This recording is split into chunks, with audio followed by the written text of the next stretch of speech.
আমি আপনাদের কাছে দোয়া চাই, যেদিন আপনাদের কানে যেদিন খবর আসবে সাইদি নাই, একদিন ইতিহাস থেকে আমিও হারায় যাব।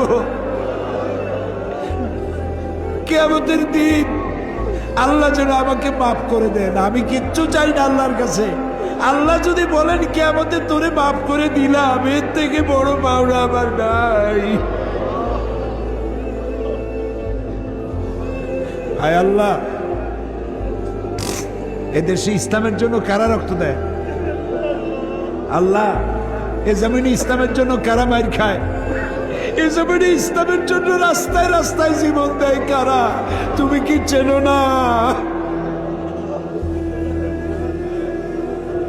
আল্লাহ, ষড়যন্ত্রকারীদের সব ষড়যন্ত্র থেকে তোমার গোলামদেরকে তুমি হেফাজত করো, তোমার কুদরতের চাদরটা দিয়ে হেফাজত করো।